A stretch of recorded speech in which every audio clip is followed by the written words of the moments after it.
Welcome to the Headspace and Tasting Podcast, where we talk manhood, tell stories, and discuss the stuff that matters to us one sip at a time. Hello, Kevin. Hi, Matt. How's it going? Well, I'm fine. Yeah? Yeah. A little tired. Not nervous about global war breaking out at any moment? Oh, well, I mean, I'm sitting here with you, but I'm geared up. I got my camel pants on. Got my Baja so I can hide my pistol in it. Yep. You wish I did own one. You look So I just got to very, do all the finger thing. Very Red Dawn. Yeah, there you go. Wolverines! Let's see how that goes. Not a laughing matter. No, it is not, but, I mean, you can either laugh or cry, so I choose to laugh. There you go.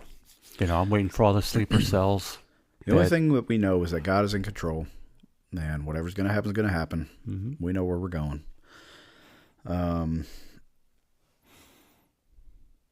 Which is kind of ironic because today, 1991, is when Iraq signed their armistice agreement with the United States or the coalition to end the war in Iraq or Desert Storm. Weird. And then Iran just hit them. I think, the U.S. bases. They tried to hit U.S. bases in Iraq. Yes. So it's turned into a regional conflict, it looks like, from just the brief little things that I saw. U.S. and Israel struck targets in Iran, and then Iran just went through a hissy fit and launched rockets and missiles at everybody. I saw no footage or any correspondence, but I've been waiting for a response from the Iranian Navy. Their Sea-Doo boats with 50 cals mounted on top. Yeah, or all of the missile batteries they had lined up along the beachheads to launch against, anti-ship missiles to launch against the U.S. fleet. Yeah, I don't know. I have not seen any reaction about any of that yet. I don't think anybody in the world wants to get into a naval battle with the U.S. But well, I mean, it'd be a good test for us. I mean, the U.S. Navy's had it pretty easy. Yeah. No real threats. Well, yeah. I mean, they probably got hit with something in the naval bases over in Qatar and UAE. But, I worked with the Navy for 3 years, and they didn't have much to do during the global war on terror, so we had a lot of them. My job was to train these sailors to get attached to Army units, so like electronic warfare guys, F-18 pilots that were on their shore duty would come to do, I don't know what they called those guys. They call them Anglicos in the Marine Corps. Like if they get attached to the Marine Corps, to basically a forward air controller, a FAC. So that's what these guys were kind of doing, that stuff. A lot of administrative folks, naval hospital people, corpsmen type stuff, came through that were getting sent to Iraq and Afghanistan to help out do the administrative duties and relieve the Army from their constant rotations. So they were a good bunch of folks, man. I was showing off my coin collection over there. They love to give out coins. They got really cool stuff. I got a coin from the Master Chief Petty Officer of the Navy and the what do they call that guy? Basically the Admiral of the Navy. I can't remember what they call him. He ended up becoming chairman of the Joint Chiefs eventually. Chief of the Navy, maybe? Is that what they call him? I don't know. It might come to mind. Whatever. Go. Look like a nerd. But see, that's part of my point. My point is that the United States Navy has not been in a naval conflict. No. Since force on force, like boat on boat. Yeah, or had an opportunity to test their own defensive systems against missiles, drones. Well, yeah, their kinds of things. Main defensive weapon was taken off the ships and put onto bases in Iraq. The Sea Whiz, they called it, to shoot mortars and artillery shells out of the air, which is incredible to see. It looks like a Star Wars weapon. Yeah, so we'll see. Yeah. Best wishes to all of our forces over there that are engaged in it. That's all I can say. Yeah. Godspeed. And let's not make this a long, drawn-out conflict. Ugh. Please. Right. Please. And we'll talk about this more here in a little bit, but beautiful weather this past week. got out to enjoy it. My feet are healing up enough where I started walking more at work and getting back outside because I was going insane from sitting in my office all day. And so I've been out walking, got outside, did some yard work today, cleaned up the neighbor's yard from my dog, dragged a pillow off the couch outside and destroyed it. And there was fuzz all over the neighbor's yard. So I went out and cleaned that up for them. Not for them, but it's just a neighborly thing to do. It's our mess. Reattached the guttered downspout that my dog tore off the house. I'm seeing a pattern. Well, I think she gets some separation anxiety, and we leave the doggy door open. So now we're going to keep it closed and try to contain the chaos.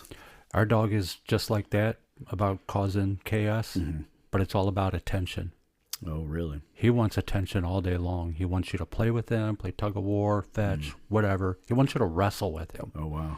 That's what he wants to do. Well, you can only do that so long. Yeah, for real. Pets. There's a reason why we named him Bear. Is he a bear? Yeah. Maybe we should get him and Bonnie together. They can wrestle each other. Bonnie's parents, they live right down the road, right down Jungerman from us. And so he'll bring them by and let them go in the backyard. They go crazy. And you could see, it's funny seeing Bonnie's mom disciplining her. And Bonnie knows that's her mom. And then she'll like put her paw on her and push her down to the ground. You know, like, hey, all right, that's enough. It's pretty fun to see. That's interesting. So shout out to Terry Mudd. If anybody wants a German Shepherd puppy, Terry Mudd's your guy. Hit us up. I'll get you in contact. Beautiful dogs, very well behaved. I think Bonnie, she's only just over a year old. She's probably like 14, 15 months now, and super mature. We had her at the park around a bunch of kids, a bunch of dogs. She does not care about the other dogs at all. They're barking and growling at her, and she just doesn't care. The kids, can I pet your dog? I'm like, sure, come on. They'll come up and petting all over, and she's loving on them. Very gentle, doesn't jump on them. You're very fortunate. Yeah. My dog has nothing but social anxiety, and it takes a while for him to get used to you being around him. Yeah. Like for me, like I'm usually animals are attracted to me, and I'm very good with animals, and they, I have no problems whatsoever. In fact, when I was in the fire department, I was known for rescuing dogs and cats all the time. They called me Cat Daddy because I so many cats I rescued. But your dog is different. Yeah. Jumpy. The way you know with Bear and his anxiety, his tail is always up because he's so happy. Mm-hmm. As soon as he sees somebody that he does not know, his tail is wrapped so tight up underneath his legs. Yeah. It's like, dude, calm down. Have you ever tried giving him some CBD dog treats? No. That really works, man. We did that with a couple of our dogs in the past during 4th of July. They'd get real anxious. In South Carolina, 4th of July starts about June 5th, and it goes all the way through September. So people shoot fireworks off constantly. Well, this last year, my dog slept through the fireworks. Oh, okay. Couldn't care less. It's just people and other dogs? Yep. But with other dogs, he is barking and whining, but he wants to engage. It's like his tail is straight up in the air. Okay. And he's all excited. But because of the way he reacts, anybody I see walking on the street, they just hide. They turn their dog around and walk away. Oh, that's and, a shame. Okay. It's all right. And it's weird because you knew where he came from. It's not like he grew up on the streets or in an abusive household or anything like that. He was raised with all of his pack in a nice home, and then you got him pretty young, right? Oh yeah. So it's not like you're beating him and he's scared of people. Or we got him right after he was weaned. Ah, okay. So real right after. Yeah. I'm sure. I mean, you guys all loved on him and all that kind of stuff. I wonder if it's just the breeding, the combination of his breeding. He never made a noise, a grunt, or a bark of any kind the first month and a half that he lived in our home. Really? To the point where I was getting a little worried. Oh, like does this dog have a bark? What's going on? Right. What's going on here? Mentally handicapped? And then all of a sudden, he just went, "Rrr," and then that was it. He's on from there, huh? But he doesn't actually bark a lot. He only does it outside if he sees something, a squirrel or something. He can't get to it because he's on a leash. Mm-hmm. those kinds of things. Yeah, Bunny will bark at, like, if a neighbor's in the backyard ignoring her. Yes. She's like, hey, pay attention. Same thing. That kind of thing. But she's wearing a path along the fence line. She's on patrol. Whenever she's in the backyard, you could tell she's patrolling the perimeter and wearing out a path. Pets are great, man. We were going to talk about pets on the last show, but we didn't get to it, and which is okay. But pets always play an important role in our lives. Growing up as kids or as we're raising our families. And I wrote a list out of all the pets that I've had in my life or that were in my family. So that's a pretty long list. I even had a snake at one point when I was a kid. Okay. I think I was like a freshman in high school. Got a snake just because I thought it was cool. That sucker bit me one time when I was trying to feed it. I was like, all right, that's it. Done with this thing. I used to feed it a goldfish once a week. It was pretty cool. Just a little ribbon snake is all it was. Like a gardener snake or something. I don't know. I can't believe my parents let me have it in the house. There's no way I'd let my kids have a snake in the house. Well, before you dig into the pet list that you have, it looks pretty extensive from here. Yeah. Let me draw it. It's just here to here. Let's talk about what we're drinking today. Yeah. Yeah. You brought the bourbon, and it is a real Kentucky straight bourbon whiskey. Mm-hmm. It is Eagle Rare. It is one of my favorites, although I've only had it one or two other times besides today. It's on my list of like top 5. Okay. And this is aged 10 years. Correct. And what else do you know about it? You said you had kind of a mash bill. And well, some it's 90 story. proof. 90 proof. Mm-hmm. Aged 10 years. It's distilled by Buffalo Trace. Distilled, aged, and bottled. Yes, by Buffalo Trace. And it is, they use mash bill number 1 for it. Buffalo Trace's mash bill number 1 essentially is 89.5% corn, 3.5% malted barley, and 7% rye. So it's really heavy corn forward. Yes. The same mash bill that they use for Eagle Rare is the same mash bill for Buffalo Trace. It's the same one for Old Charter. They make Willet too, don't they? E.H. Taylor. Oh, that's a good one. And Stag. Stag. Okay. All uses the same mash bill. So we've had Buffalo Trace and E.H. Taylor on the show before. Yes. So now Eagle Rare. I guess we got to get Stag, and they do make Willet, right? Is that Buffalo Trace product? I don't know if they do Willet or not. I'll Google I think that people real quick. it's been a long time, but I think people buy Willet because of the bottle. Yeah. Looks like you're about to pop a genie out of it. I'm going to buy it just because everybody else is buying it. And yeah. I think that's the same with, like, you don't see Eagle Rare on the shelf a lot at your local liquor store, do you? Yeah, it depends on where you're going. You'd have to go to I guess Total Wine. Total Wine has it. Yeah, it runs about $60 a bottle today's market. So Willet is distilled by Willet Distillery. Okay. They're in Bardstown, as is most of the great bourbon makers. Okay, so Eagle Rare. One of the proof. other interesting things I learned about Eagle Rare early when they first started doing it, they had on their label that they were single barrel. Uh-huh. And they ended up taking that off the label. Oh. Because technically it is not bottled as single barrel. Because it's not hand bottled. It's bottled on a factory line. Uses automatic bottling. Oh. So you might get some leftover in the last barrel mixed in. From whatever's in the line. Yeah. So true to form, following regulation, they do not declare themselves to be a single barrel. Well, good for them, because they could actually put that. There's like unwritten rules, right? For single, like you can advertise it as however you want, as long as you're. I don't think if you're putting the term on their Kentucky bourbon that you can actually. Play around with that. I see. Yeah. So it's okay. And what's the minimum? Isn't there's a minimum amount of corn you have to have in your 51%. 51%. So they went above and beyond, 89.5.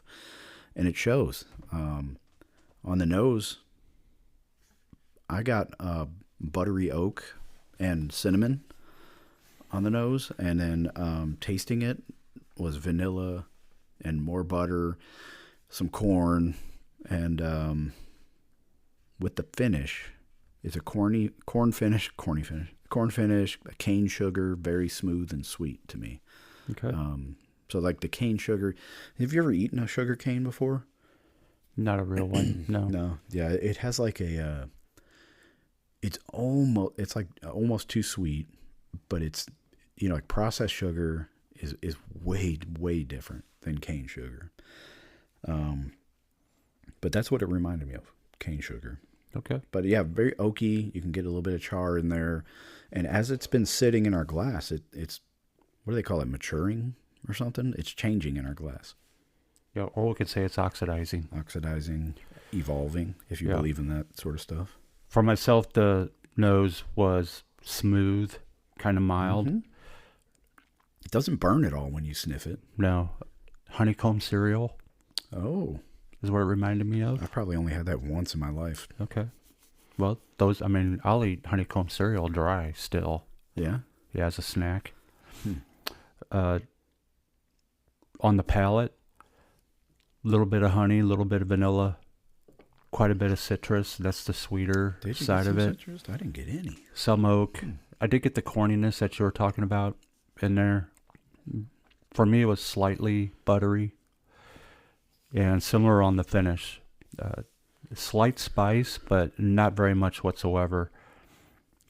You could tell that the aging on it is certainly mellowed it out. Yeah. Mm-hmm. And a little bit of baking spice and oak kind of in there. And again, the corny finish that you mentioned. Did you do your star rating yet? We're going to give our star ratings at the end of the show, but I like to do, okay, it's at least this many stars. And then I want to contemplate as we're going through the show, how many extra stars am I going to go up? Gotcha. I wait to the end because I want to play with it while we're conducting the broadcast here. Yeah, it's a real even finish too, though. It's not, maybe mid-tongue, a little bit of spice hangs out, but it's not harsh at all. Very smooth. Right. I like it. That's why, like I said, this is in my top 5s. Okay. Tell me about your pet. Well, our pets, plural.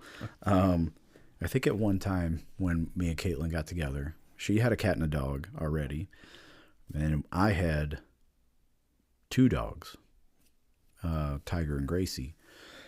And then we started fostering dogs from our local humane society. So, of course, that means we're going to adopt one. If we foster 2, we're keeping 1. Find somebody for the other dog, that kind of stuff. We like to help out. So you were a revolving door for dogs? Well, mostly one way. Mostly they would just come in the house and they'd stay. Okay. But when I was a kid, we had a cat and a dog, Muffin and Daisy. And Daisy was like a beagle lab mix. I don't know. She was black. I only remember her with gray hair. She's just an old dog. And so that was the kid. Muffin, she had a dead baby she would carry around with her. It was a ball of yarn, and she would carry it and cry over it. I remember that. And so we would always just say, that's Muffin's dead baby. A little dark humor in my family. So for cats, I had Lou. I adopted Lou. First, we called him St. Louis, named Lou after St. Louis. We had Wally that I rescued when I was at the fire department. The lady called and said there was some kittens trapped in her wall.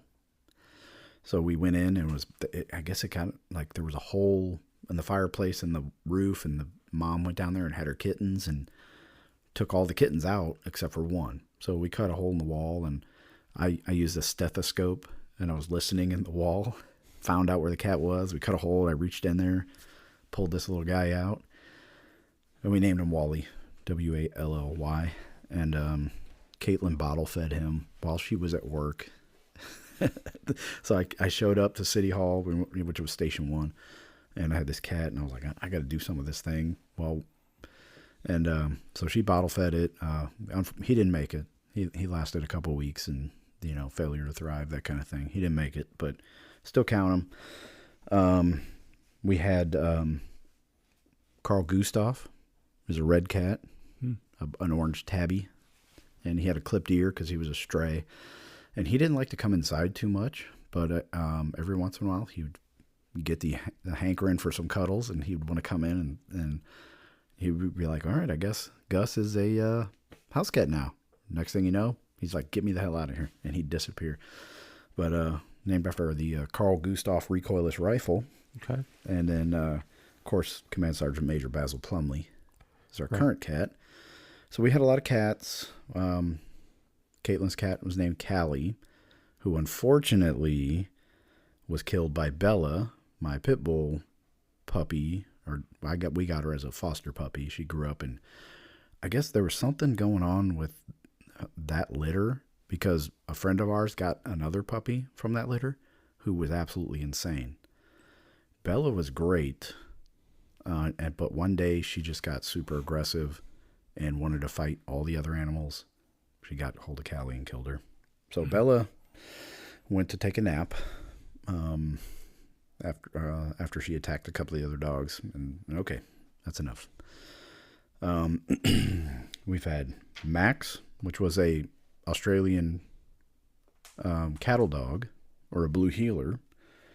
That was a terrible mistake, but my boys loved him. They named him Turkey Sub for some reason. That was his nickname, Turkey Sub. He was very racist dog. I have no idea why. He just did not like black people. I don't get it, but he was crazy. We found a horse farm for him. Is this a Carolina dog?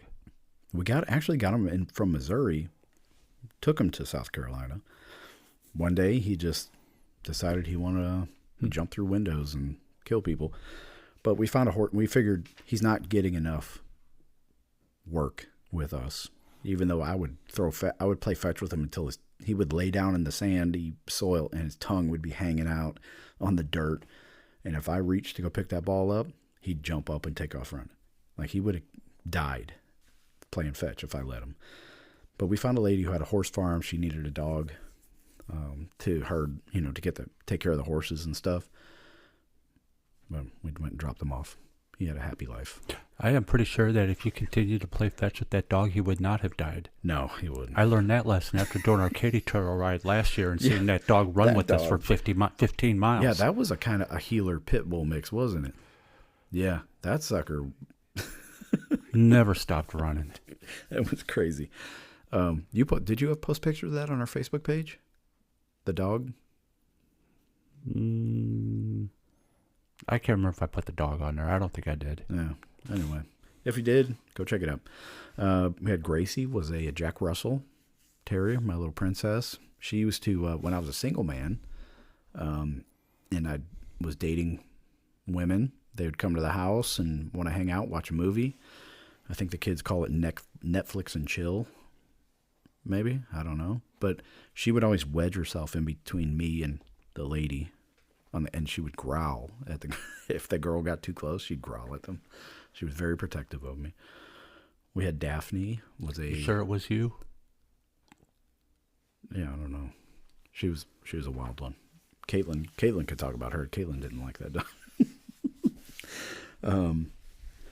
We had Daphne, Tiger, a.k.a. Tiger Woods. I had a real funny story about Tiger. My ex-wife had the kids at the zoo in Columbia, South Carolina. And they have, in the gorilla exhibit, it's kind of underground with all the glass, but then they have a big statue of a gorilla out in the middle. And we called Tiger Monkey because he had like this, he was a bull mastiff boxer mix. So he had like a smushed in face like a gorilla. And so we used to call him Monkey or Tiger Woods. And well, Tiger is his name because he was striped. He was brindle. So we called him Tiger. Tiger Woods, obviously. And my wife saw the statue of the gorilla and she said, "Oh, boys, look, it looks like Tiger Woods." And all the people in the exhibit turn and look at her like, "What did you just say? This gorilla looks like Tiger Woods." Oh, man. So anyway, there's that. We had Fancy, named her after the Reba McEntire song. Because, well, she was a blue pit, beautiful dog. great dog. And she was, when they found her, she had a rope embedded in her neck. She was tied up to a tree and just used for breeding because she was so pretty. But they overbred her. We brought her home, gave her a really good home. And she started having strokes. That was a weird one. I went and put her down. Talked about Bella. Roscoe was Caitlin's dog. He was a little cutie pie. I think he was a Jack Russell Chihuahua mix or something. I don't know. Named from the Dukes of Hazzard. Roscoe P. Coltrane. Yep. Okay. And now I'm seeing a pattern here. That's why I'm asking. Of named after something. Yes. Yeah. Southern. Either weapons or TV shows. Well, Daphne was named after Daphne from Scooby-Doo. The boys named her. Gracie, I guess that kind of be a Southern name, huh? I don't know who came up. I think my son named her Gracie. But yeah, we got Bonnie and Sergeant Major Basil Plumley now. And I think he's going to be our last cat. I think we're pretty much done with cats after him. Unless Emma wants one, then she gets whatever she wants. We'll see. That's quite a list. That's a big, long list. We always love giving pets, especially rescues. We like adopting rescues. Bonnie's the first dog we've ever gotten from a breeder. All the rest have been rescues. And when they pass, we just always told ourselves we gave them a great life and tons of love. And there's other animals out there that need this love too, that need to be rescued or adopted. So we'll just go down to the pound and see where the connection is, and we'll bring them home. And it's always worked out fairly well. That's it for me, man. That's all. Like I said, I had that snake. I don't know if I ever named that dang thing. That was a big mistake. I only had 5 dogs. Yeah? Growing up my lifetime. My first one was a Schnauzer. His name was Biffy. Like a full-size one? He was a mini. Oh, okay. Miniature Schnauzer. His name was Biffy. And, I mean, I remember him age 7, 8, 9, right around there. Mm-hmm. But he was a wild dog. He'd just go take off all over the place. Real nice. Good for you. And when it was time to come home, he'd come home. It's like he just went out gallivanting around the neighborhoods. Yeah. But he must have been... Oh, I forgot about Millie and... I had 3 more dogs I didn't mention. Wow. He must have been a scruffy dog. Yeah, like a scrapper, a fighter. Yeah, because one time he came home and he came through the ringer with another dog somewhere, and we had to get him to the vet, shave him, and he had stitches in 20 different places on his body. Yeah, and then healed from that, kept running around, and then one time he came home and above his tail, left to right, from one leg to the other, he had a big old sliced gash. Wow. And all bright pink. You could see the meat. Wow.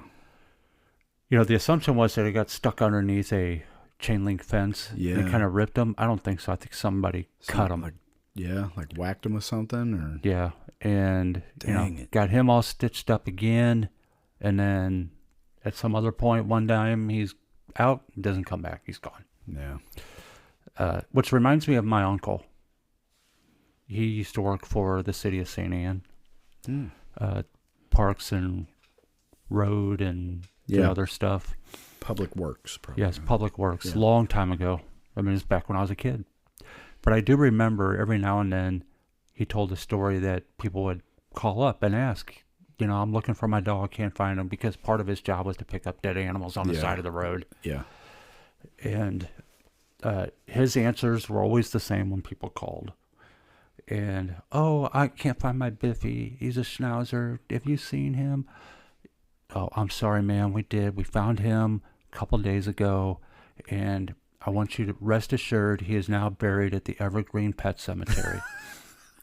And that always made him feel better. Yeah. And then he would hang up the phone and he goes, we would ask, what's the Evergreen Pet Cemetery? And he goes, oh, that's the dumpsters. Oh, no. Because they're all painted green.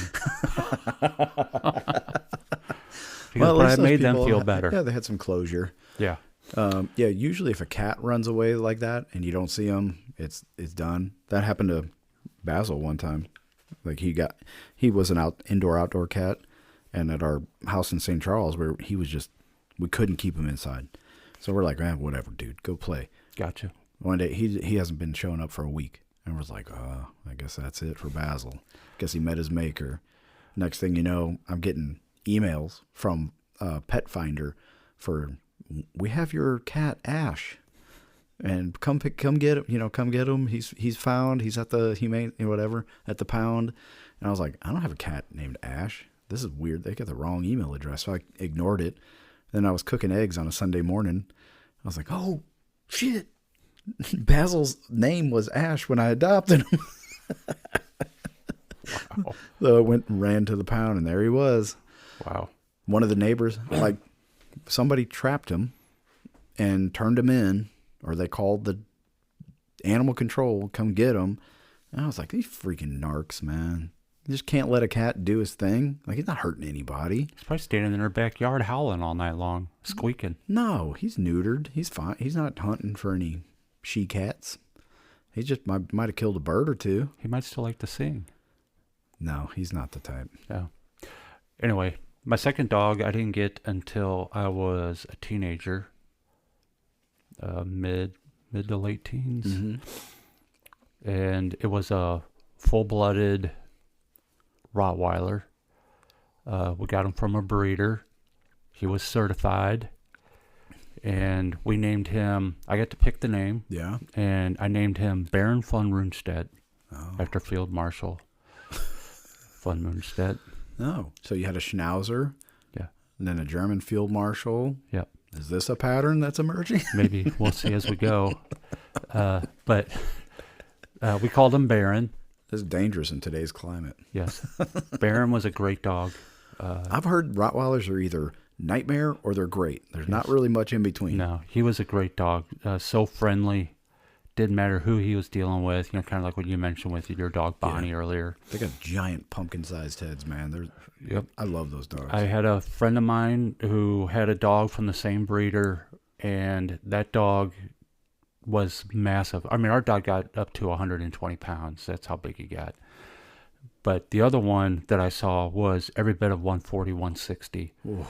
And his favorite toy was a legit bowling ball in which the guy drilled a hole all the way through it and tied this giant rope around it. Oh my gosh. And the dog would grab it by the rope and shake it, and the ball's bouncing off the back of his head. Bonk, bonk, dude. bonk, bonk. And the dog loved it. Good luck if that thing grabs a hold of you, man. Yeah. Holy anyway, moly. So I had Baron von Rundstedt. And then this is when... Did you just call him Baron for short? We did call him Baron. Okay. Just Baron. But it was nice to have him certified. Yeah, Get cool. the certificate Got and all the that. papers. And... Then it was about a year or two, we decided to get a second Rottweiler, same breeder. Ooh. And what I learned was never own two dogs. You better make sure that they're good to go. Yeah, These two didn't get along well. When we had multiple dogs, we had 38 acres. We had some property that we got. These dogs did not get along well. This other dog, we named him Fritz Erich von Manstein after Field Marshal Manstein from World War II. At least it wasn't Adolf. Well, we didn't get there yet. Oh, no. Anyway, so we ended up putting that dog up for adoption and ended up sending it to the guy who owned the other Rottweiler that I mentioned. Okay. And then things calmed down at the home again.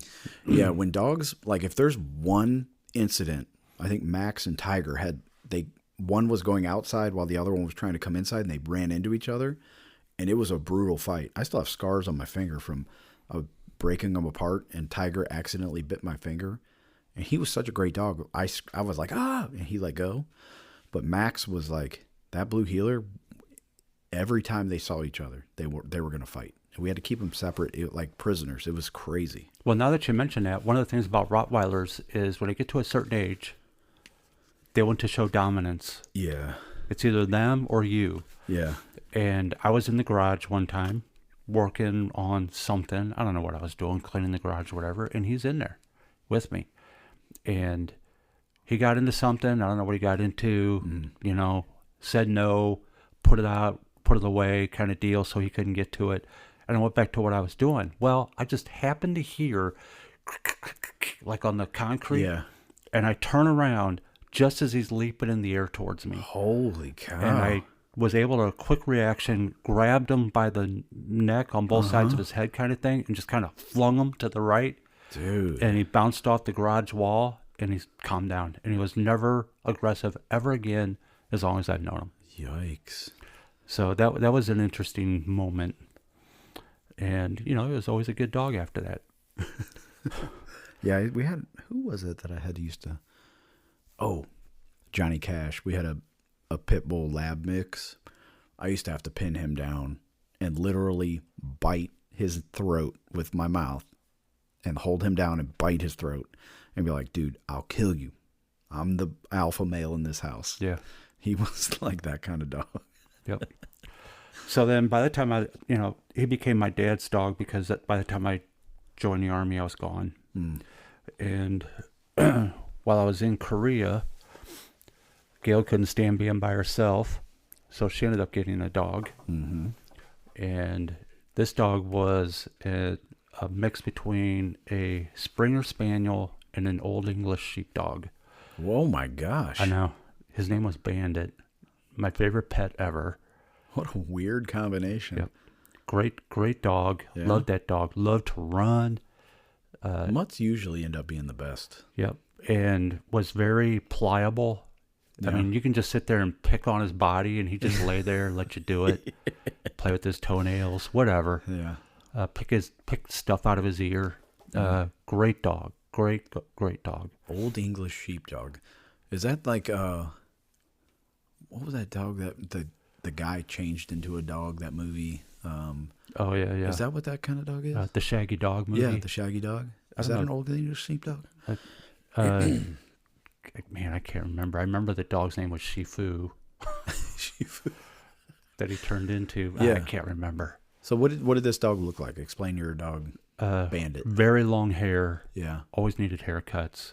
Curly? Was it White. curly? No, white, and then would have black spots on it. Whoa. Big old fluffy tail, long ears. Dang. Fun dog. Where the heck did she get that thing from? Just got him from, a pound. Mm. Probably a rescue dog. Oh, yeah, it is. Look at that. He didn't look like that, but that's kind of... That's the Old English Sheepdog. Yeah, some of the markings on him was in this dog. That's the dog from the movie, though. Yeah. Those dogs are awesome. Fun dog. How long did he make it? All the way up until he had cancer all in his body, old age. Yeah. And he lasted, I want to say 14 years. Whoa, that's a good life. Yeah, he had a very, very good life. Kids loved him. He would let kids just pile all over him. He'd just lay there and That's great. play with them. Yeah. He got a little cranky when he got really old, which we understand. Mm-hmm.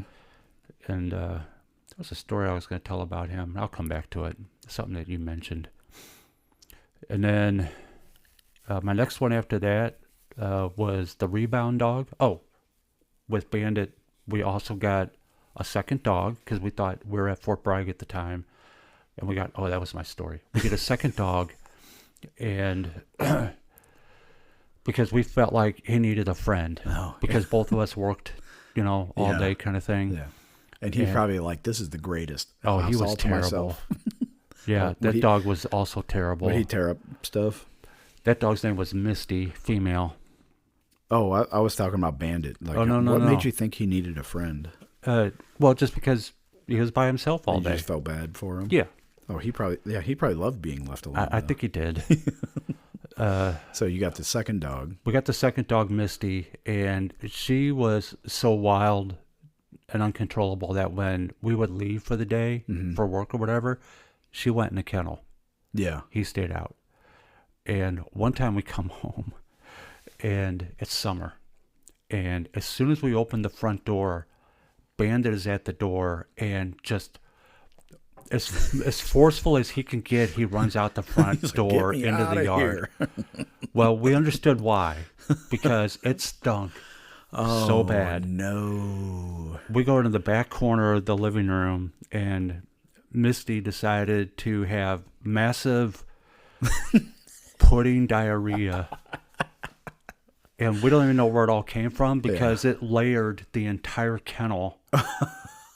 And it was all over the curtains, the blinds, sprayed. the walls, everywhere. It was so disgusting. We got rid of that dog. What kind of dog was she? I don't remember. I don't want to know. Some kind of mutt. Don't want to know. At first, we were going to call her Radar. That's what I said initially because her ears used to stick out like a radar. But Gail didn't go for Radar. We called her Misty. But my Fort Bragg story.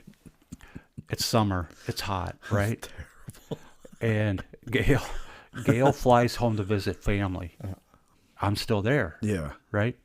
And it is 10:30, 11 o'clock at night, one night.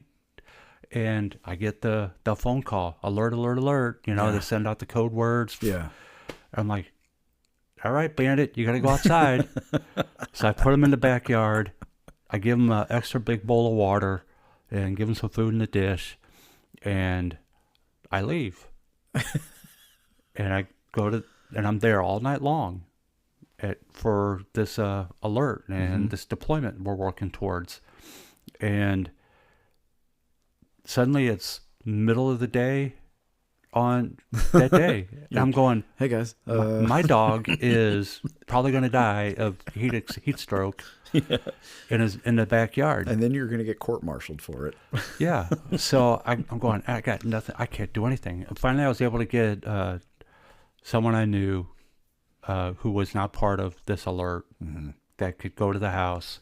I said, just go get some dog food. I'll pay you back. Yeah. Put it in the backyard. Make sure he's got water, kind of deal. Well, I learned later, and then after I got back 2 days later, we sit down after 2 days, and I get back home.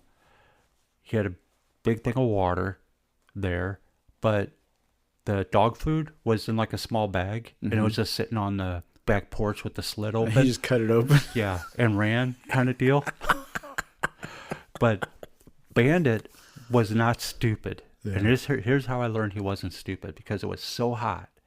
And he's kind of finding a way to shelter himself, right? Dig a pit. In the flower bed in the backyard, he did. Yeah. He dug down and dug all the way underground like a bunch of Vietnamese tunnel rats.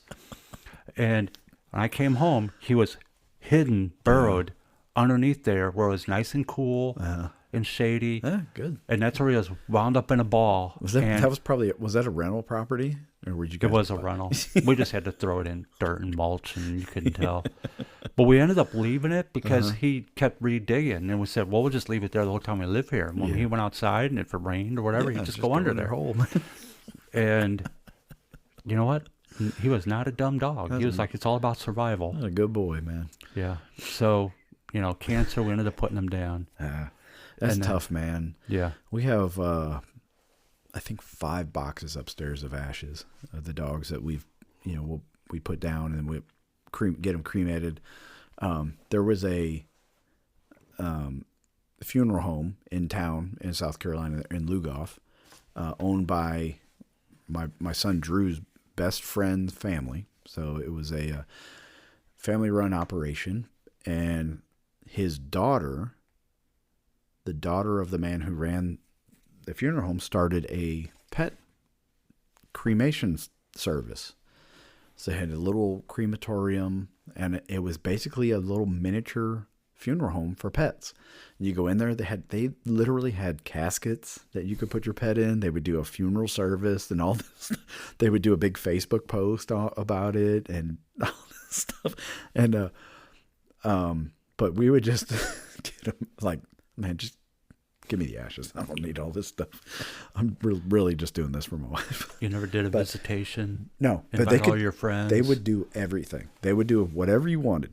And I'm the big softy when it comes to animals, not Caitlin. I'm the one that was like, so we had Johnny Cash, the black pit bull lab that I forgot to mention. He was a nightmare. We ended up finding a new home for him. We had Buddy, which is short for Budweiser. He was an American bulldog mixed with a pit bull. The way that I got him was I was leaving the fire department, going home from work one day, stopped to get gas. And there's a lady at the gas station holding this pitiful little dog in her arms. And she's asking for money, begging for money. And she's holding this little puppy in her arms. And she just wants money. And I could tell she needs money for, and I was like, look, I'll give you $20, but I'm taking that dog. I'll buy that dog from you for $20. And she's agreed. She's like, okay, I'll sell you the dog for $20. So I got this. Saved this dog from this lady for $20. She went directly inside and bought those big, what are they, like 24-ounce cans of Budweiser. Bought like, bag full of 24-ounce cans of Budweiser. So I named him Budweiser, Buddy. Also like a terribly bred nightmare dog. He tried to kill our pigs, wanted to chase the goats, tore everything up, just could not control this guy. Found a loving home for him eventually, and where he could be the only dog and get plenty of attention. And then we had Millie. Millie was found on the side of the road. Caitlin was driving home one day and saw two dogs just hanging out, puppies. And she was a Belgian Malinois German Shepherd mix. The other dog was some kind of rat dog. I don't know what the heck this thing was. Long-haired something. And we just called it Puppy. I said, don't name this thing. We're not keeping this thing. We're going to find a home for it. It's Puppy. And so we found somebody on Facebook that wanted a puppy. We gave it away. And we kept Millie. Millie ended up being the best dog we ever had. She was just amazing, beautiful, wonderful dog. Her and Cash got along great. Didn't bother our other animals, chickens, pigs, goats we had. Didn't bother them at all. She was so good. So we lived out in the country, 38 acres. Sometimes it would be necessary for me to revert back to old Matt and go tactical and go into the woods for some reason, right? Somebody's coming on the property, whatever. We heard a bump in the night, maybe Sasquatch, I don't know. But I would kid up quickly. I kept my stuff near my bed and kid up and hit the wood line. She was right next to me, and she would flip a switch. She didn't have any training, nothing, but she knew I was on alert, so she had to be on alert. And she would sneak through the woods with me. If I laid down, she would lay down. If I got up, she'd get up, and she never left me. It was the craziest thing, man. And she was just a beautiful, wonderful dog. And they used to run the property, but apparently she must have been chasing a deer, ran across the road, got hit by a car. Mm-hmm. Caitlin was like 9 months pregnant with Emma. Cash came home, panting, all excited, but no Millie. I knew immediately something's wrong, but I didn't want to say anything to upset Caitlin. And we're just waiting, calling for Millie, calling. I said, okay, let's go look for her. So we jumped in the car, turned left out of the property, went up the road a little bit, and we could see her laying in the middle of the road. Of course, the people, I'm trying not to curse, didn't stop, didn't think to say anything to anybody, didn't whatever. You could see our house lit up through the trees. They took off. Left her laying there. I went and picked her up in my arms. She's all limp, dead. But she still had that air in her lungs when I picked her up. It was like one last grunt came out. Caitlin was beside herself, just crying. I was like, baby, you got to calm down. You're going to go into labor. It's too early.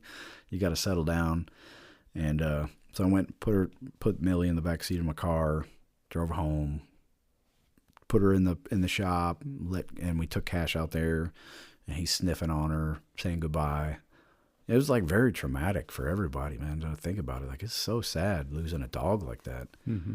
And she was just so beautiful, such a great dog, and that's why we wanted to get a German Shepherd.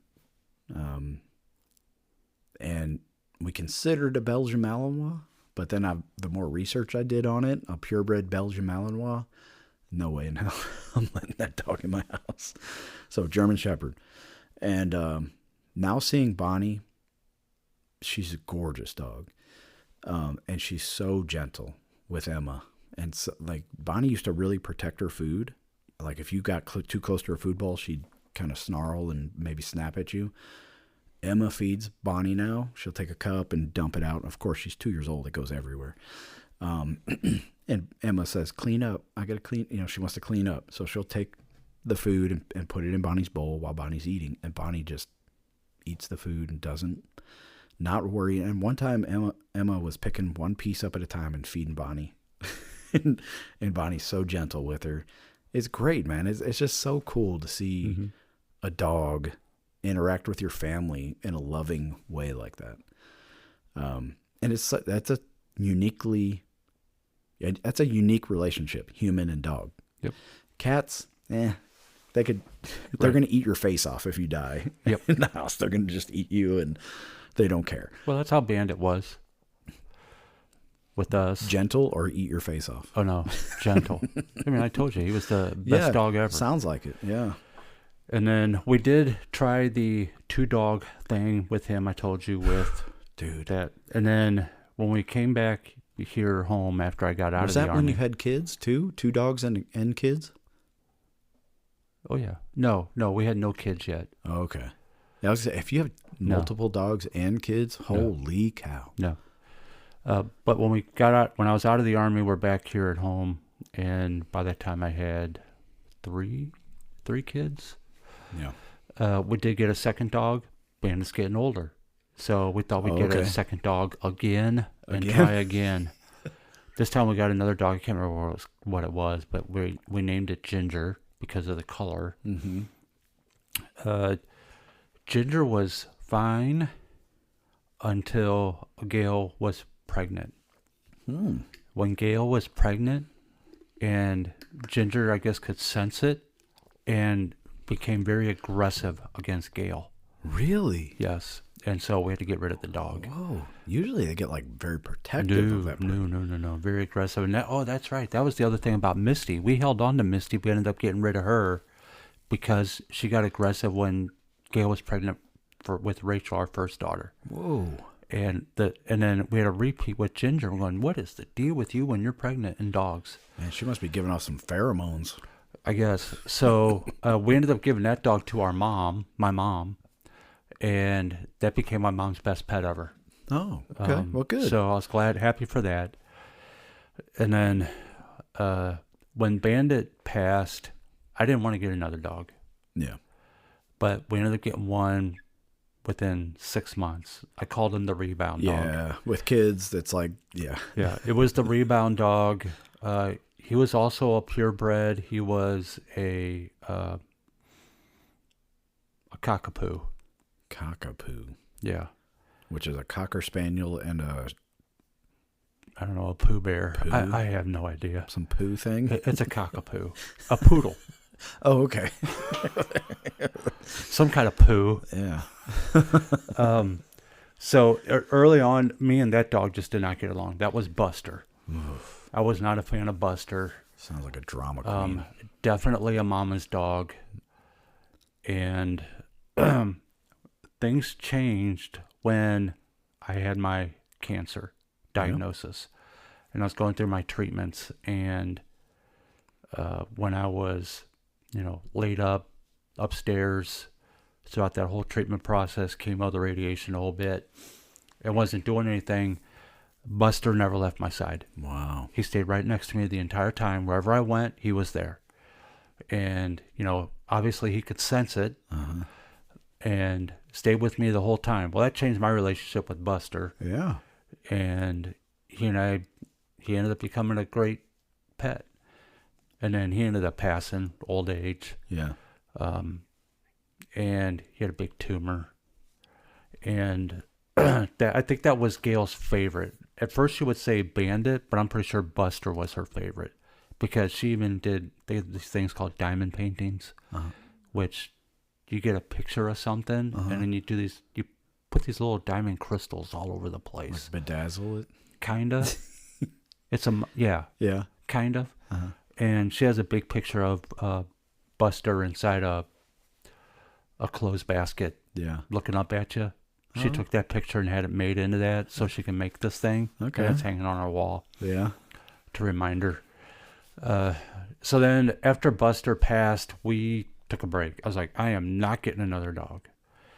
And we went a few years, actually. Actually, we went probably 4-5 years. And finally, it was time to get a dog. Everybody kept begging me for a dog, begging me for a beg. Your daughter has a cat, right? Yeah, Wolfie. Yeah. Before that, she had a cat named Tabby, and it was a tabby cat. Okay. He died while we were in Colorado, old age. So you came home to a dead cat? Well, my sister and brother-in-law who took care of the house while we were gone found him. Oh, okay. And let us know, called us, let us know. And then, so we have Wolfie right now. Wolfie's a decent cat. He's more like a dog. Yeah. Because you could throw a wad of paper.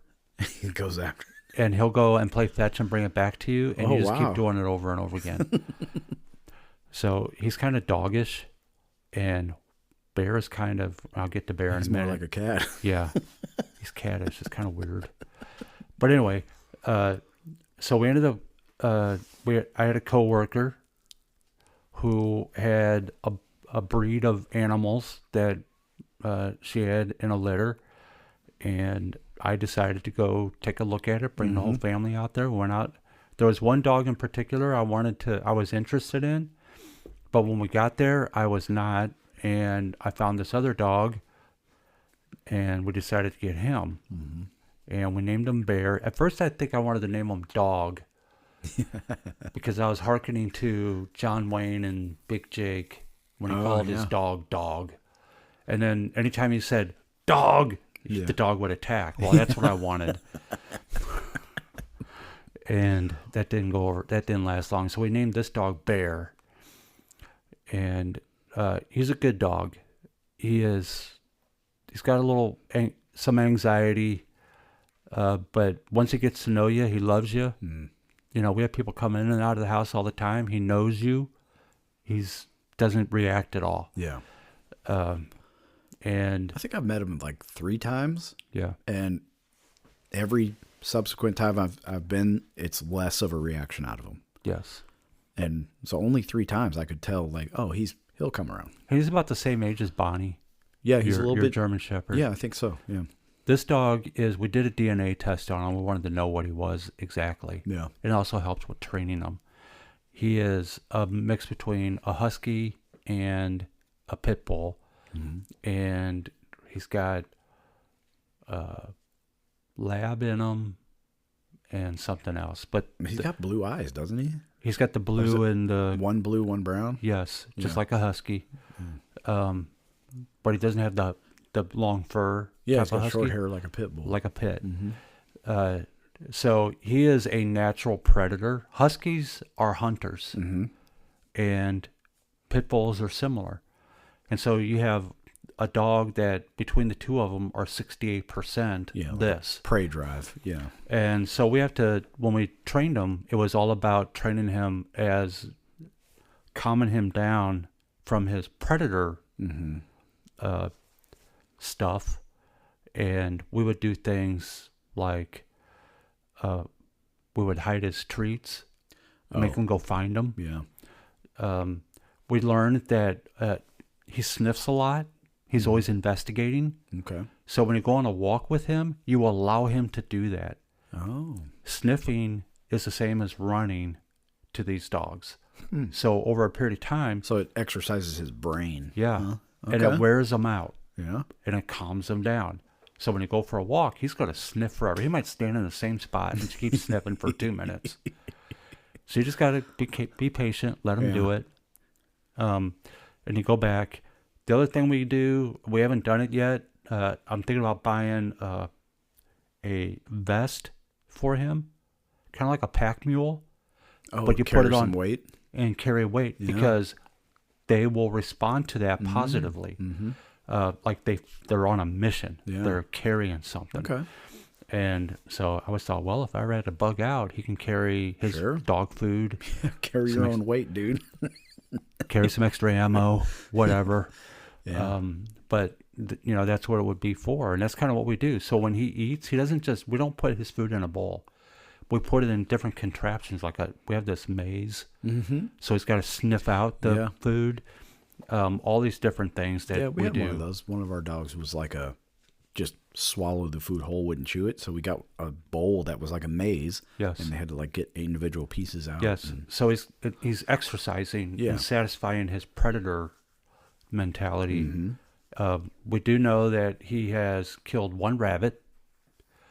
Now think about that. That's pretty wild. That's pretty crazy. A dog to on catch a rabbit, and he's on a leash. Okay.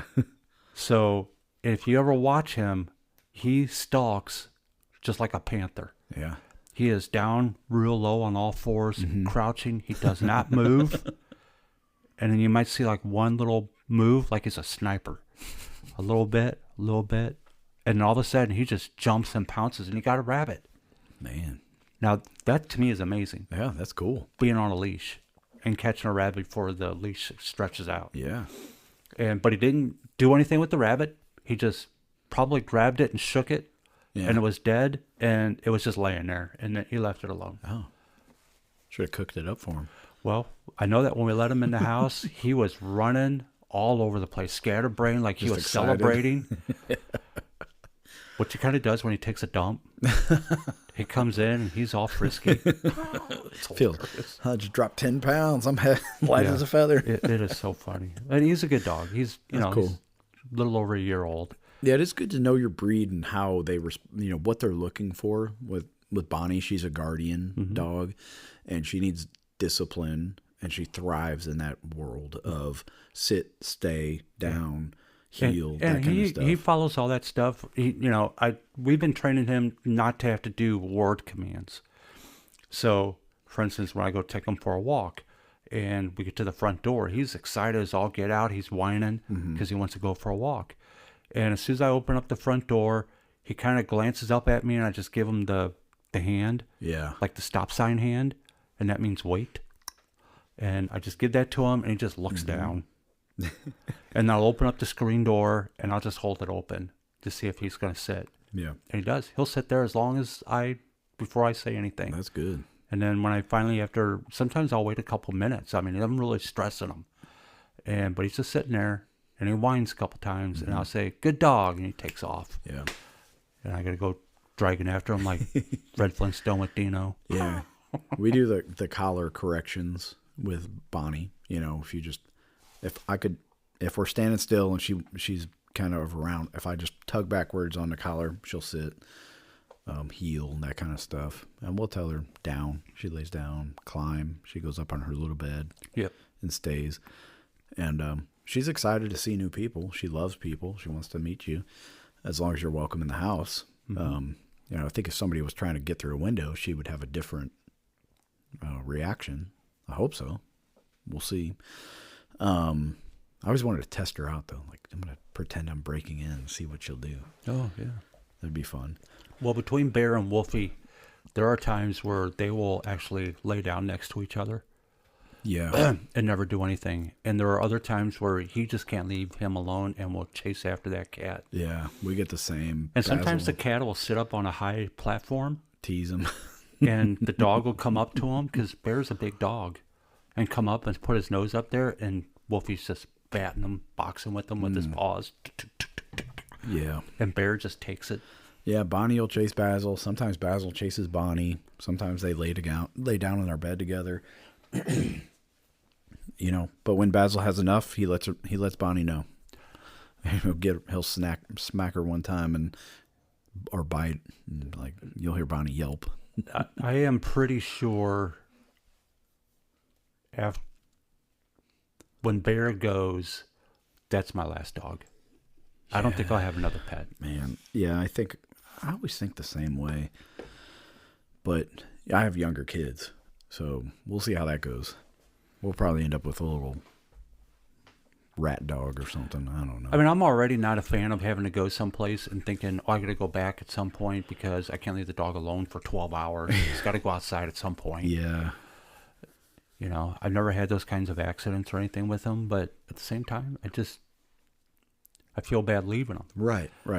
And I don't want to have to deal with that, especially when I hit my retirement age and I just want to go out and do things or be gone or just wake up one morning and go, Gail, let's go on a trip for 3 days and come home. Right. I don't want to say, hey, can you watch the dog or put him in a kennel and pay I don't $200 a night. I don't want to deal with none of that stuff. So yeah, I could see that. This That makes my sense. last one. Or have a dog that you can take with you. You might be the old retired couple that has a little poodle in the car sitting next to him. No way. and don't try and make him a service dog. Just because I put a little vest that's a service dog. Take him to the restaurant with you so their hair's getting into everybody's food. No. Done with that stuff. We'll see. Yeah.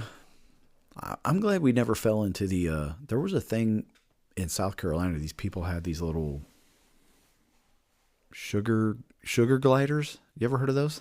No. It's like a flying squirrel, but like hamster size.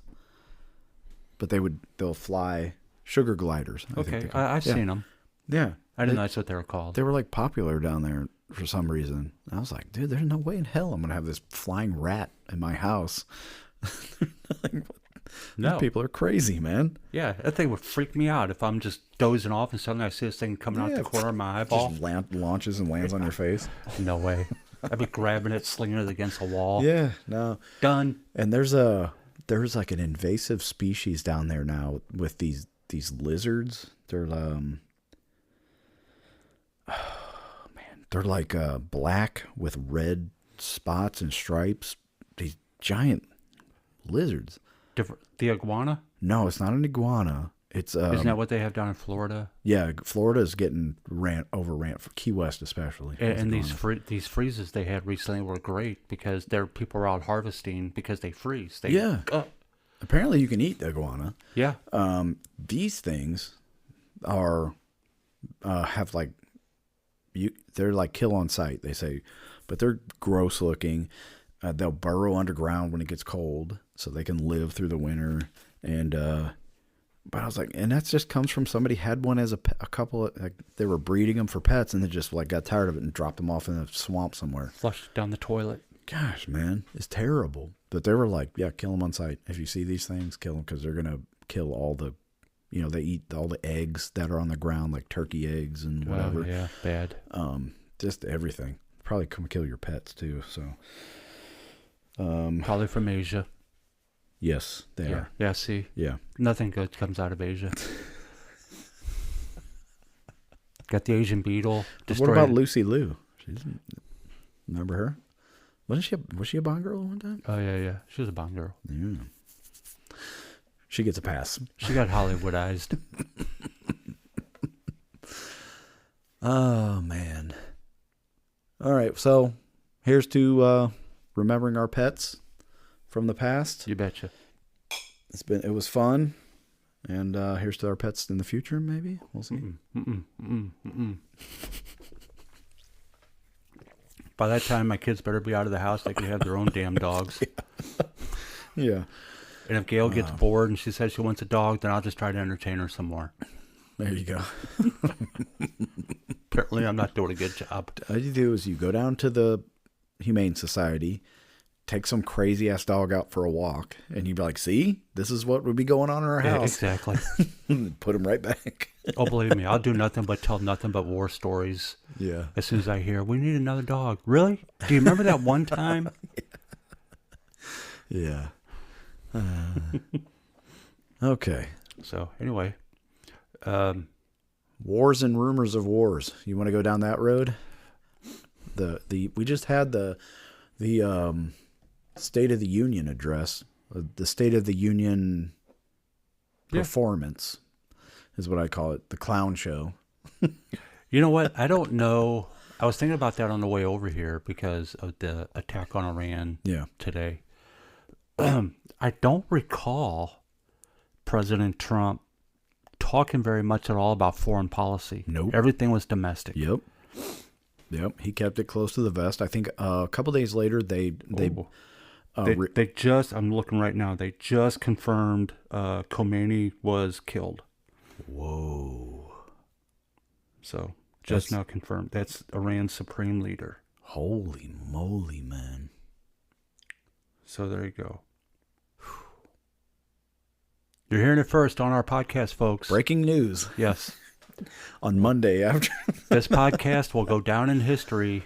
Yep. As people who lived through it. Wow. That's is that would you call that unprecedented? Like killing the supreme leader of another country like that? I mean, maybe we've done it covertly. Maybe we snatched him and arrested him. Technically, it was the IDF who did it. Oh, okay. Yeah. But it's Operation Joint Fury, so our hands are clean.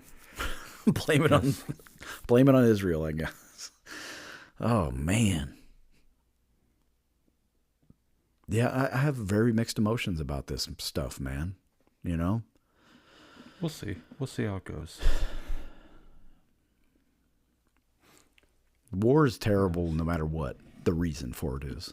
Mm-hmm. You know, it's always terrible because humans pay the price. And usually it's just normal, everyday people who really bear the brunt of that for the decisions of the political leaders.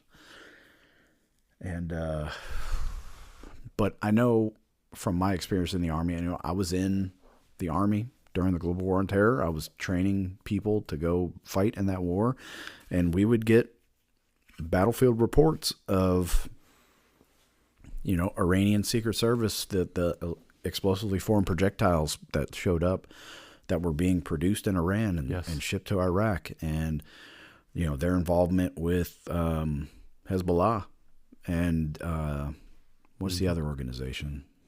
I mean, Hamas. They obviously supported Hamas, but Hezbollah in Lebanon and all these other countries that they were meddling in their neighborhood and exporting terror. And look, we're not the only ones doing it. I mean, it just come out this week that Pakistan is Pakistan more or less open in an war. all-out open war with Afghanistan. They called it open war. They're tired of it, and we're funding the Taliban. We were giving them $40 million a week. I don't know if we still are under Trump. I don't think so. But dude, under the Biden administration, we're sending $40 million a week to the Taliban. We left all that equipment behind, and they were using it to do what the Taliban does. And finally, Pakistan was like, "All right, that's enough," and they're at war with Afghanistan. Mm-hmm. Oh man, we'll see. Give it a day or two. See what it looks like. Yeah, there's like a very there's a big side of me that's like, why are we doing this? Why are we so involved in other countries? Like, why are we involved in this? Why do we do this foreign policy? Why are we? Well, but there's a rational side. There's always the notion of we want to keep free trade moving, right? Yes. Trade routes, right? Then you have the other one where oil is still king. That's true. Sorry to say, but I don't care where you go, oil is needed. I mean, that's why you have so many black market tankers. Yeah. That's essentially why we were after Venezuela, and we kept seizing the tankers across oceans. And there's no doubt that if Iran were able to obtain nuclear weapons, they are definitely going to nuke Israel. They would do it. Mm-hmm. But there was also the WMD ploy to get us to go into Iraq. So I'm like, I don't trust whatever the government says about weapons of mass destruction in Iran. I don't believe it. I don't know.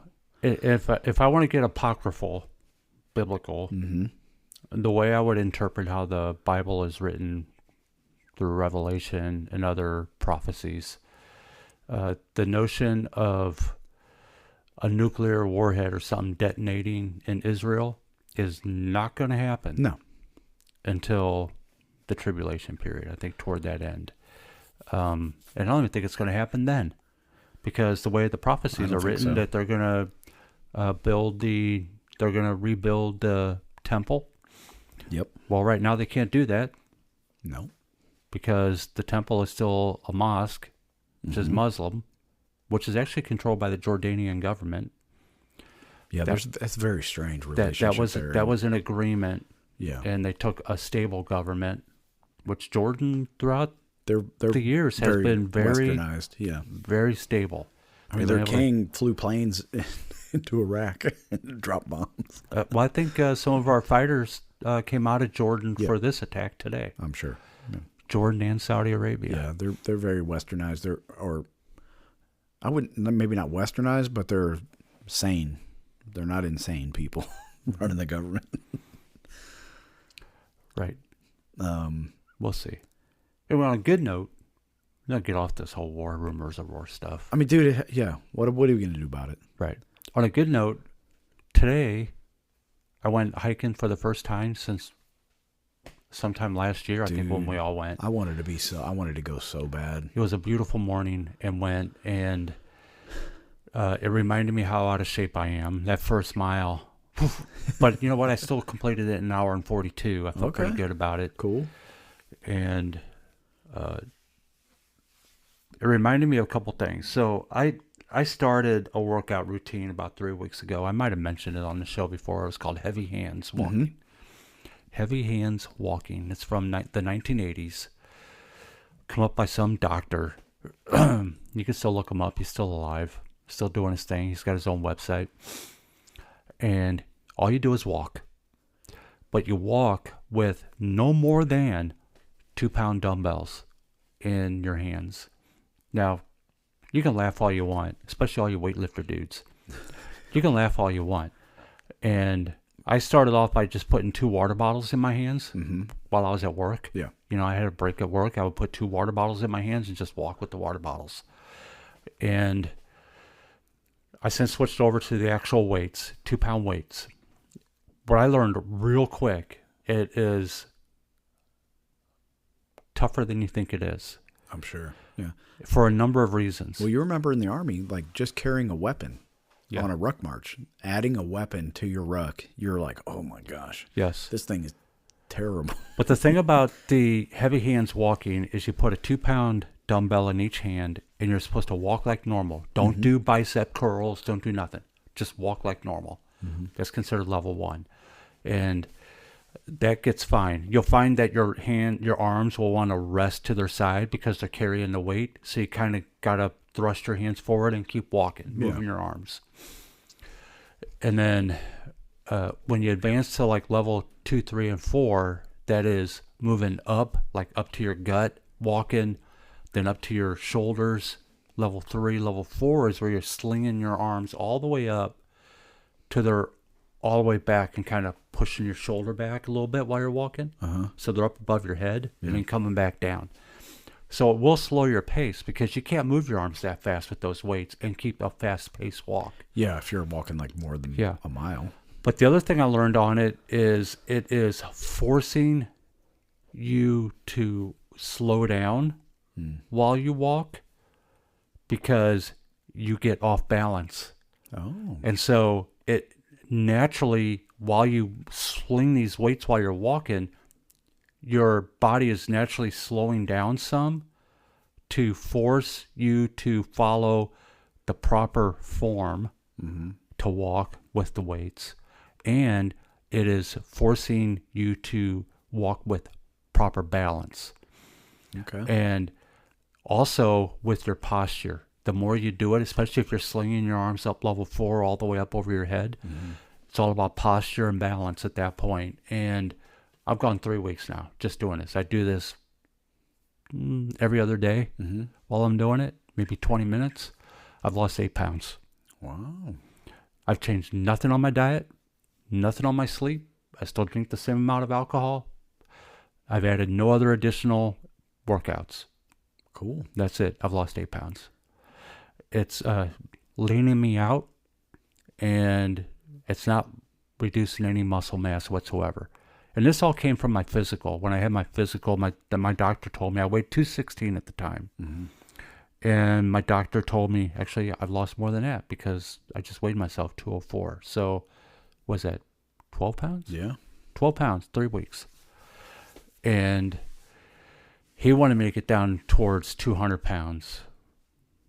But he told me, he says, get down to 200 pounds as long as you still feel strong. Mm. And I went, well, that's kind of hard to do, because you're trying to maintain your muscle mass. But I'm finding that the heavy hands walking is actually improving muscle mass. Cool. And my balance and my posture and my flexibility. Mm-hmm. And I'm burning fat and I'm still maintaining my muscle mass. And I lost 12 pounds. So the real important question is, do you have a matching tracksuit that you wear while you're doing this? No, not yet. No sweatbands on your head and wrist? Not yet. I plan on doing that a little bit, maybe just for a video. You look like Jane Fonda out there. Kinda. James Fonda. James Fonda. Dude, it's awesome, man. The cool thing is that you found something that works for you. Yeah. And you're being consistent and you're doing it. And it doesn't matter what everybody's body responds to different stimuli. Right. Right. So that's great, man. That's one of the reasons why I mentioned it, because it is so easy. Anybody can do it. Yeah. And I do play around with it. So now that I've been doing it, I'm getting more in tune with it. I'll do hammer curls. Okay. Or I'll do punches while I'm walking. Mm-hmm. Or I'll just do overhead lifts. Yeah, you look like Adachi over in Korea. Yeah, kind of. They used to walk like that, and they're like punching their chest while they walk. And same thing. Like punching up in the air. Yes. They would do all that stuff. Yep. Oh. Sometimes, mostly they'd have a cigarette hanging out of their mouth while they do it, though. Yeah, I might do a cigar. We'll see how it goes. But I'm mentioning it because what I also learned is there are several studies out there that say that heavy hands walking has been proven to be equivalent to swimming and running. Dude, and you're getting less impact Yes. than running, and you don't have to go to a disgusting pool where kids pee in it all the time. Or feel like I'm going to drown. I've had that feeling swimming. I love swimming, man. I swear. I need to get back into it. Get out there, start walking, people. Yeah, do it. Move. Just do some kind of movement. Right? And you don't even have to do heavy hands. No, just get outside. Right. My hiking partner this morning is a chiropractic kinesiologist. We've had him on the guest. Yeah, His name's Jeremy. He's been on multiple times.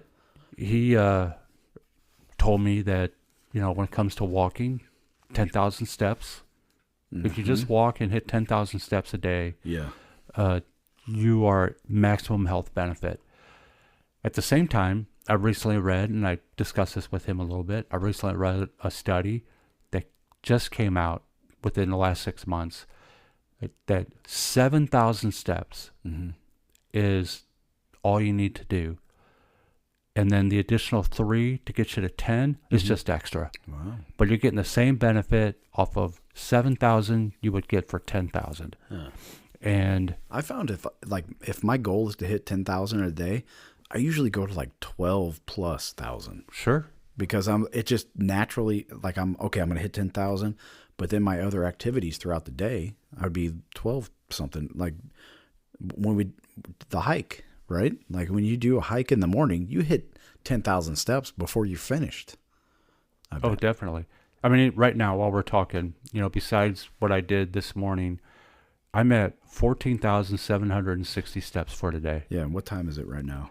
It is 14:49. 2:49 for all you civilian slugs. Yes. And you're probably going to get just throughout your walk to the car, drive home, go to your house, cook dinner, do lunch, whatever you do throughout your day, you're going to add another 4,000 or 5,000 steps easily. And then you're in a deficit, and then you can pig out and have a little pizza tonight. Well, I'm going to do that tonight because, shout out, it is my mom's 74th birthday today. Whoa, happy birthday. Happy birthday, Mother. 74. That's awesome. Yep. And she's got, I'm telling you, Matt, she has one of the best attitudes ever I've ever seen. Outlived 2 husbands.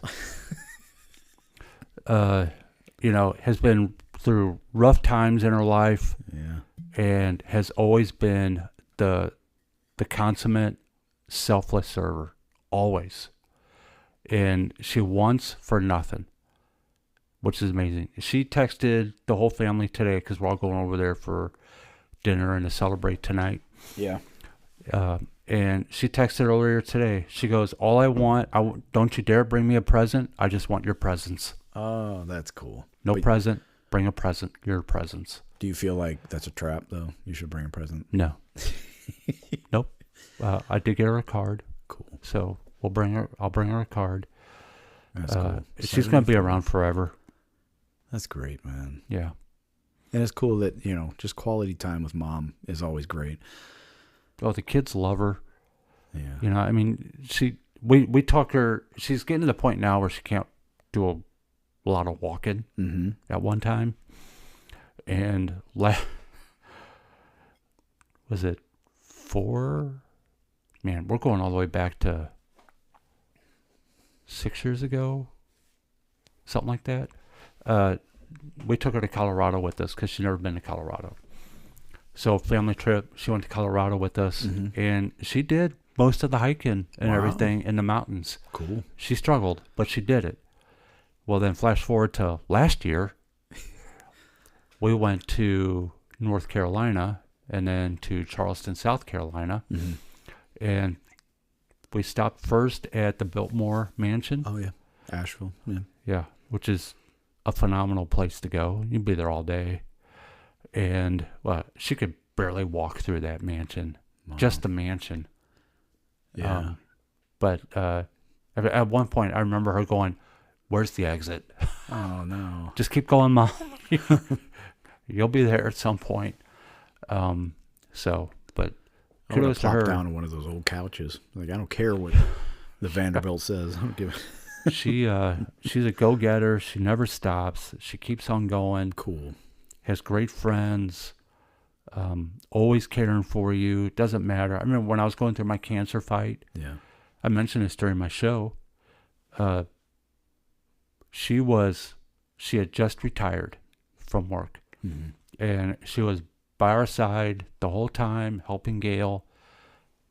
Times when Gail couldn't, make the trip, take me to the hospital or whatever for treatment, my mom would be there, take me there, in her place and stuff like that. Just love her to death. She's the best mom and grandmother ever. Well, cheers to moms. There you go. My mom, lost her husband, had 2 knee replacements last year, lost her husband, and she's just going strong. We have dinner with her every Monday night. We used to go Sunday after church, but we switched it. Monday, I go after work. We'll go home, go to her house, have dinner. We watch Jeopardy, happy hour, have supper together. And you do that every Monday? Every Monday. Good deal. And that's nice. It's just great. I could see her with Emma. Emma calls her Gabby. And she knows right when we pull in the driveway. That's Gabby's house. And she loves seeing her grandma. And it's just fun because I left on my 18th birthday. We left for that road trip. When I came home, I was very independent. And when I was in high school and left for the Army, hardly ever called home. I was just out doing my thing. And every time I come home, Mom was there. And she missed me and she loves me, and it's just been great. So moms are awesome. I will tell you, so I have 3 siblings, and 2 still living. And you know what? I am pretty sure I'm the favorite. Oh yeah, me too. And she will tell everybody, yep, he's the favorite. Me too. I know I'm the favorite. I know I am. It's okay, sisters. Get over it. I think my mom is very fair. She would probably call us all her favorite. No, I'm not so sure about my mom. She's a little more honest than that. I know I'm the favorite, though. I'm the prodigal son. Oh, man. I will give you, I'm going to go ahead and put this out there because she ain't going to care. My mom recently was diagnosed with breast cancer. And they caught it early. Good news. Yeah. And all they had to do was a lumpectomy and get it out. She said, nope, do a double mastectomy. Just take them all off. And they're going, are you sure that's what you want to do? And she goes, well, number one, I don't need them anymore. Number two, I'm not married. Things are hurting my back. and I'm not looking for a man. And number three, I just want to make sure that there's no residual. Right. Don't have to worry about it. Yep. A couple years So down the line. that's what she did. I mean, that was not even, what? 4 months? Yeah, I was going to say, not 6 months ago. It wasn't that long ago. Less than that. And her attitude has not changed. Yeah. Full recovery. And she just always has a smile on her face. Yeah. That's what my mom... Just amazing. She had one knee replaced. A few months later, had the other one replaced while my dad was bedridden, going through all that stuff. And my mom was just like, I'm going to do the physical therapy. I can't wait to get rid of this walker. And now she's on she was on a cane. She's like, I hate this stinking cane. And she wants to get past it and get back out on the golf course. And she's just tough as nails and positive mental attitude, man. That goes so far. Yeah. Let me tell you, you and I are at that point now. We're thinking about our retirement. Yeah. Right? Yeah. We're thinking about it. I mean, we have a 10-year difference in age, but you're thinking about it. I'm thinking about it almost every weekend. I think about it every day. And we stress over how much we have to live off of, what we're going to need, blah, blah, blah, blah, blah. Whatever. Yeah. My mom lives off of Social Security. That's all she gets every month. And she has her own place. She has plenty to eat. She has friends. She has family. She has a dog. She gets out and about, moving on her own. She wants and lacks nothing. Yeah. And think about that, folks. I mean, you think you need to save all this money, because somebody says, oh, you got to have a minimum of $2.3 million in savings, and you got to have a 4% withdrawal rate from your retirement, so you have enough money to the day you die. That is not true whatsoever. Dude, yeah. So she is so content and happy. Yeah. And she still is constantly a gift giver to her grandchildren, her own children, friends. It's just amazing. I love you, Mom. I love my mom too. And she knows it. I tell her all the time. And you got to tell him you love him. I told my dad I loved him. Mm-hmm. I remember one time my dad hugged me when I came home with my two sons.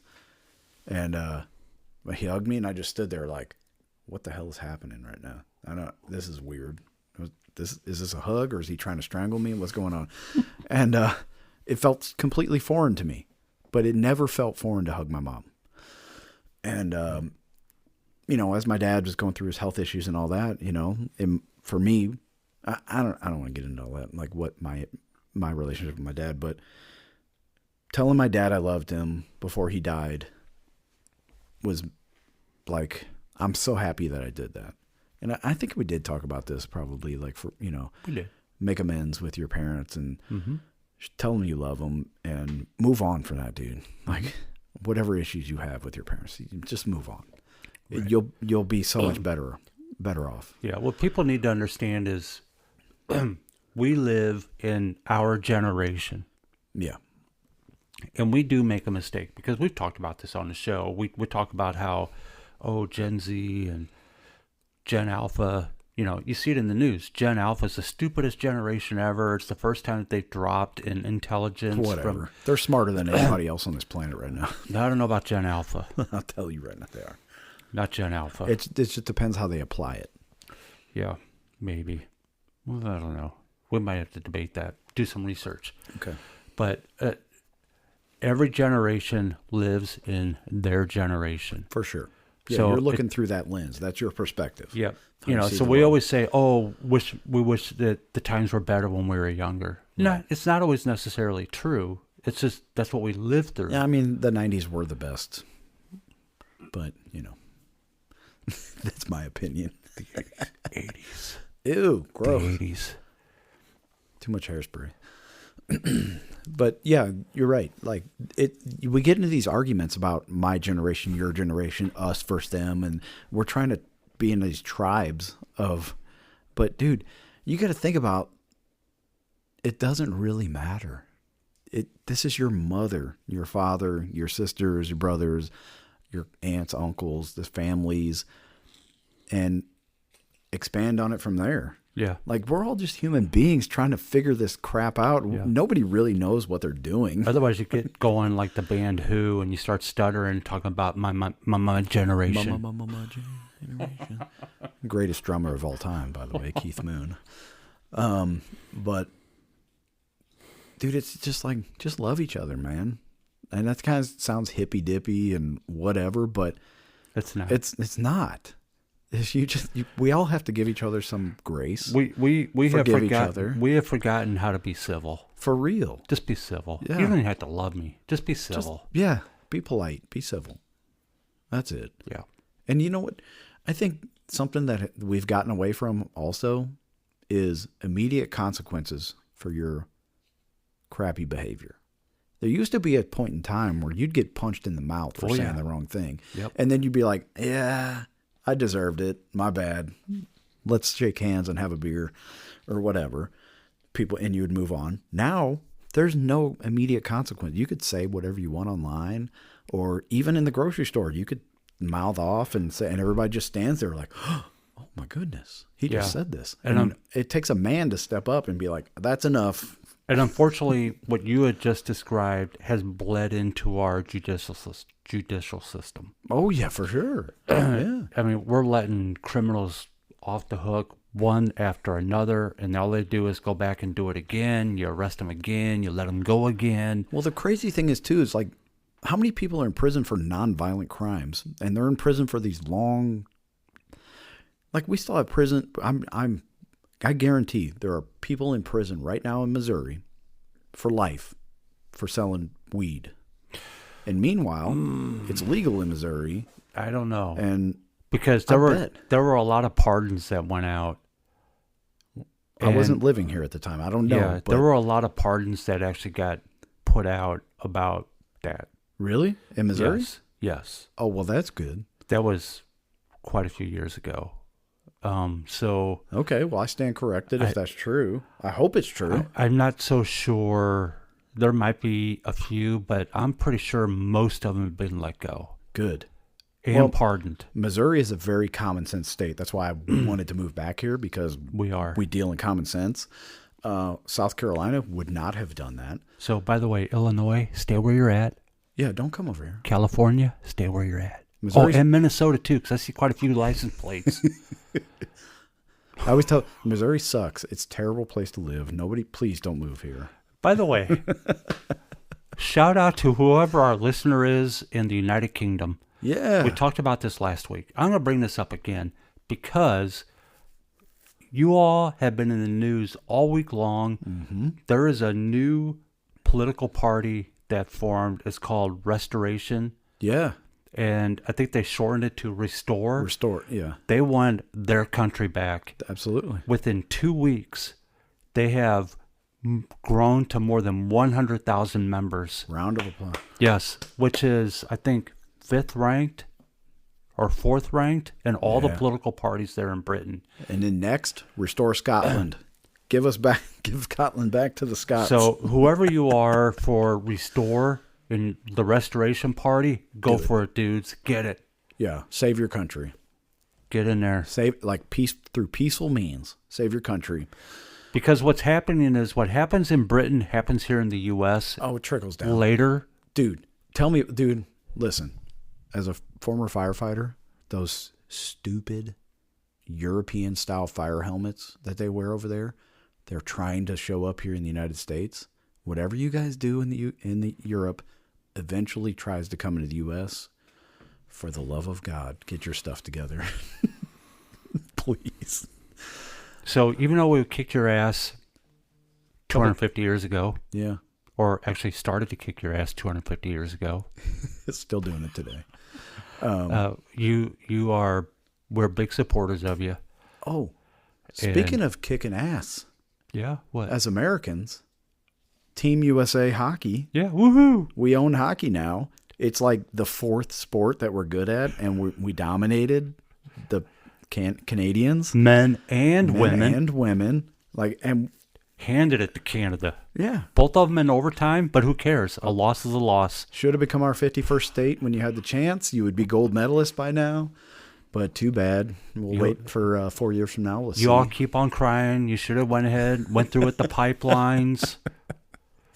Let's get it out of there. Kill the drug activity. We're tired of you sending all the drugs to our country. Get with it, Canada. Just so you know, the next war, we're not going to go defend you.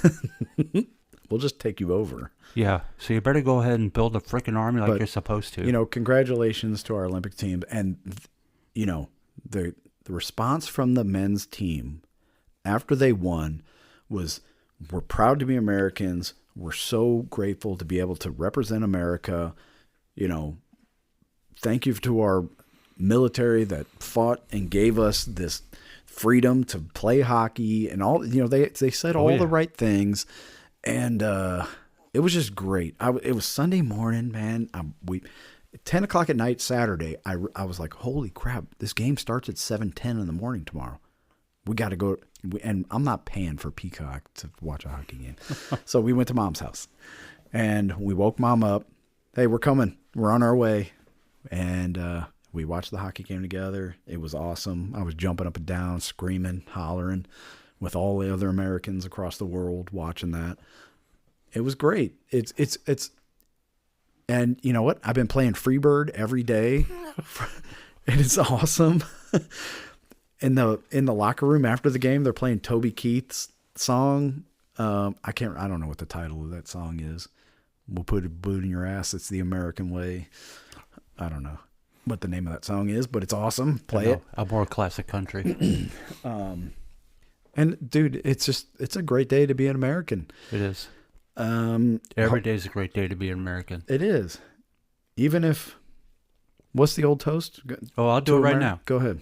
So, a couple weeks ago, we did a thing about Frank Sinatra. Every time you get together, it's a toast. Mm-hmm. So, here we go. To the United States of America, may she always be right. But right or wrong, to the United States of America. There you go. To the U.S. And we've done 3 toasts today. It's phenomenal. We're doing it right. And, I want to say shout out to Dave. He brought this. This was the toast that you guys would give, you and your best friend Dave. Yeah. And look forward to him coming back on the show one day. And, we'll get there. So I don't have anything else to say, man. America's the best. We love our moms. We love God. Jesus is Lord. What else do we have to say to that? Blessings to our military. Yeah, Godspeed out there, guys. Yep. Come home safe. Make sure our God has his hand of protection on all of you. Yeah. Can't really follow up with that. Nope. We'll see you later. Peace. Well, hold on. Before you give your peace out, join us on Facebook, on Spotify, YouTube. Email us at showmemk@gmail.com. I hate to throw that in after we ask for God's protection. It's okay. With our 30 followers, maybe we'll gain one more. Forgive me. Forgive me. See you later, folks. Peace out. Hey, just kidding, folks. We're back. Forgot to rate the bourbon. All right, so for Eagle Rare. Matt got too excited. I really had to pee. I was going to say, I think he had to use the bathroom. I was trying to get out of here. So we've done our potty break, and we're back. Eagle Rare. What do you think, Kevin? Did it change in the glass as the show went on? Well, we drank half the bottle. Dude, you can't be giving away our secrets. We drank half the bottle. No, it didn't change a whole lot. Not too much, right? Yeah. I ended up making a separate note later in the show because you mentioned cinnamon earlier. Yeah. But I couldn't remember. Was that on the nose or the palate, the taste? Nose. Okay, I had it in the taste. Okay. So I added that, but that's only after it sits out for a little bit. Mm-hmm. Nothing else really changed for me. Okay. Other than the spiciness mellows out. And I think that's just my taste buds all getting used to having whatever it is on them. And I am going to pull, man, I'm telling you, I'm such a hard grader. I'm going to put this at, am I going to go 3 or 4? Oh, I will be offended if you go 3. I will truly be offended. Well, I've been told by more than one boss that I am a hard grader. But in deference to you, Matt, I'm going to go 4 stars. Yeah. All right. Well, I'm going to have a little bit of influence on you. Yeah, That's a nice. little bit. So I'll say 4 stars on it. It's a good bourbon, something that I can drink daily. Yeah. It's not a premium bourbon, but it does it for me. I just finished drinking Four Roses single barrel. Okay. I'm sorry, Four Roses small batch, not single barrel, small batch. To me, they're very similar. Yeah, yeah. And Four Roses small batch as a daily go-to, I'd put that as 3 stars. So it's kind of like a stretch a little bit, but I'll go ahead and I'll give it 4 stars. Okay. I'm agreeing with you on the Four Roses comparison. This is like high mid to me. This is not, it's not elite. It's not up there in the elite, but this is, for the price, I think you're getting a lot for your dollar with this bottle.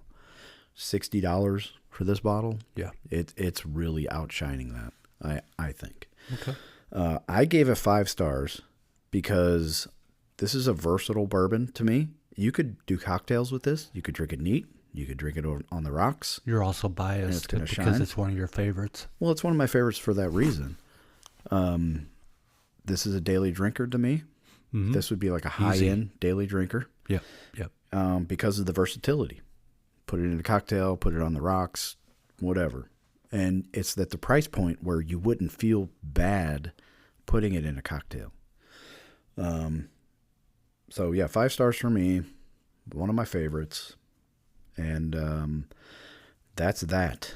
It didn't change for me. I don't the flavor, the sweetness, the smoothness, nothing changed, I don't think. Became a little bit more smooth. Yeah.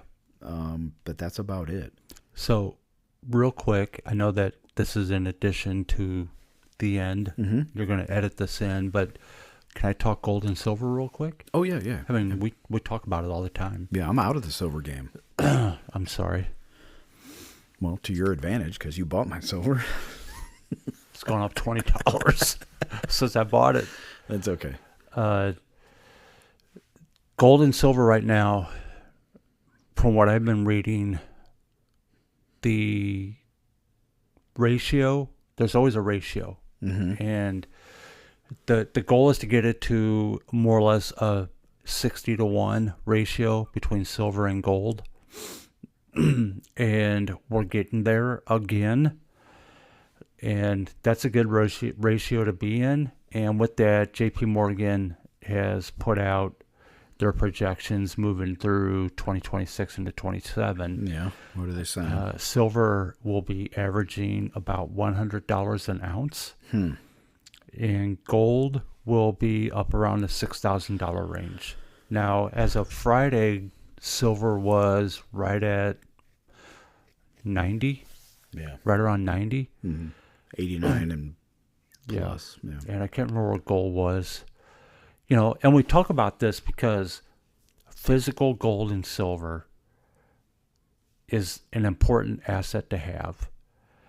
And you can buy it in so many different forms. You can buy it in silver dimes, you know, just a single dime from 1964 or earlier. Mm-hmm. And, you know, you can get $1 of silver dimes right now. I think it's about $60, $65. I mean, I remember I used to buy it for $8. Yeah. For $1's worth of dimes.